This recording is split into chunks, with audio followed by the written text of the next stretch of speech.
manana ny fomba fijeriny mahakasika ny firosoana amin'ny fifidianana ihany koa moa ny jeneraly Razakarimanana Ferdinand ity jeneraly misotro ronono ity ary dia nanambara fa mbola tsy feno ny fepetra ahafahana miroso amin'ny fanatanterahana izay fifidianana izay noho ny antony maro tanterany Vola Ravoafy sy eo amin'ny sarany Stefana Razafimandimby ary ny andinindininy izay. Tsy mbola tafapetraka ny fepetra ahafahana manantanteraka fifidianana demokratika sekeny rehetra raha ny hevitry ny jeneraly Razakarimanana Ferdinand. Anisany nitondra antsikera ary nambara fa tsy mazava loatra momba ny lisam-pifidianana. Raha manahirana ny saina ihany ny mijery ny fandeha ny fifidianana ity satria araka ny lazaiko toa tsy tafapetraka tsara ny tontolo manodidina ny fifidianana. Voalohany manontany ihany maha-olom-pirenenako manontany tena hoe ahoana marina ny tena isan'ny mpifidy izay vita recensement amin'izao fotoana izao. Lazaina fa raha tamin'ny taona raika ambin'ny folo sy roa arivo na folo sy roa arivo tamin'ny nanaovana référendum nisy olona mpifidy teo amin'ny 10 tapitrisa dia amin'izao fotoana izao ny ena ho 7 tapitrisa mahelikely nisy mpifidy.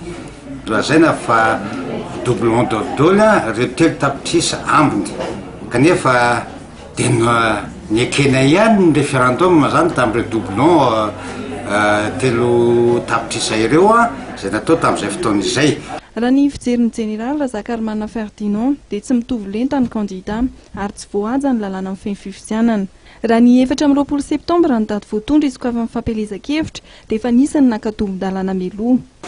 Manerana saina zany satria ohatran'ny sasany toa manara-dalàna ihany miandry an'ilay fotoana isokafan'ny fanaovana fampielezan-kevitra, ny sasany efa mahazo avance be dia be. Eo amin'izany fanaovana izany fampielezan-kevitra izany koa toa tsy mitovy zany ny sarangan'ireo izay mpifaninana eo amin'izany fifidianana zany. Misy moa ireo candidat tsy tononona fa ny vazaha nandolotra azy satria izy solo vazaha izy ireo vazaha anankiroa ny latsaka tao dia ireo vazaha anankiroa nandolotra azy amin'izany fifidianana izay atao ho filoham-pirenena izany. Ka raha ohatra ireo raha lany moa le candidat natolony io ngamba zalahy vazaha ireo lasa ministra tsy dia hikarakara loatra ny firenena malagasy izy fa ny firenena ny aviny dia ny firenena frantsay zany no karakarainy ka ohatran'ny manahiratsana malagasy ihany zay zavatra izay. Anisany nitondra ny jeneraly Razakarimanana Ferdinand fanankianana ihany koa momba ny fampiasana ny bulletin tokana.